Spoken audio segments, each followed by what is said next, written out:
War. Scandal. I did not have sexual relations with that woman. Drama. Gossip. We're caught in the whirlwind of a vicious 24-hour news cycle, a never-ending Ferris wheel that keeps on spinning. But amidst all this information, are we really better informed? There's more fake news than ever before.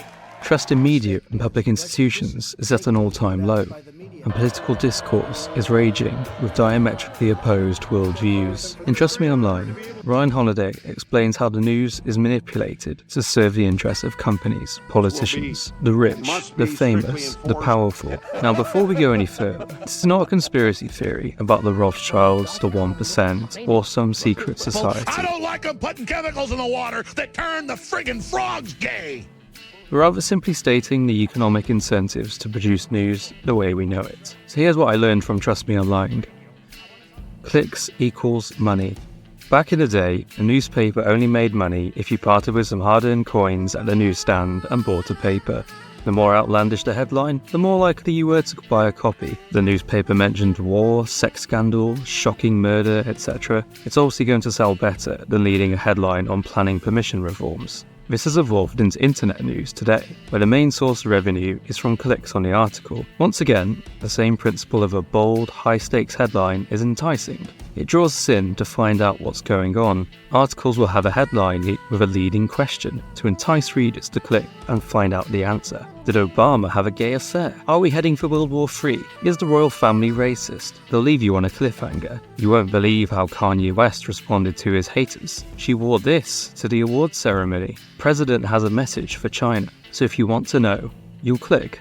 You want to find the missing secret you've been promised from the headline. You want to see what's on the top 10 list, which even I'm guilty of by things I've learned from videos. Misleading thumbnails, usually showing a seductive woman or something else totally unrelated to the video, are the norm for social media content. If it gets you to click, who cares? I don't give a fuck. The objective has been reached. The more clicks, the more money, which leads me to my next point. Controversy sells. The media loves Donald Trump. Not because they agree with his views, but because he gets clicks every time he says something. Because they asked me what I'd do, and I said, I'm going to bomb the shit out of them. It's true. I don't care. A new controversy means new outrage, which means more views, and you guessed it, more revenue. Thus, the cycle repeats itself, where people are encouraged to say increasingly outrageous things to gather more media attention. The more polarizing, the better. If you're vanilla, people don't have an opinion on you either way. It doesn't sell. But if you're Marmite, your haters will share everything you do to try and discredit you and share their outrage with their friends. And your fans will share everything you do because they agree and want to support you. It's a win-win. The power of leaks. The government doesn't want you to see this video. Apple tried to silence this. Leaks are a forbidden fruit. They attract our curiosity because we want to eat the forbidden fruit. It's reverse psychology. Someone doesn't want us to see something, so now we want to see it. If I tell you don't think about elephants, what are you going to think about? Right. Despite the fascination with leaks, they're often deliberate. A politician will leak their speech in advance to generate more news coverage. A company will leak details of a product before the official release date to build up hype. An unscrupulous celebrity may even leak their own sex tape in order to get more publicity. The truth is, the information doesn't even need to be that shocking or sensational, as long as there is the perception that it's taboo.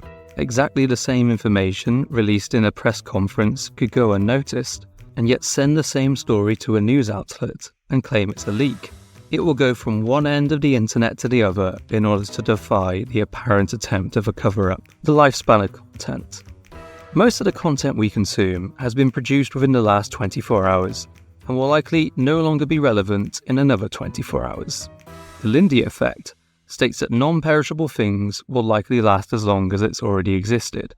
So if something has been discussed for 20 years, it's likely to still be discussed in 20 years' time. So when it comes to reading news, try reading longer form media on a monthly basis.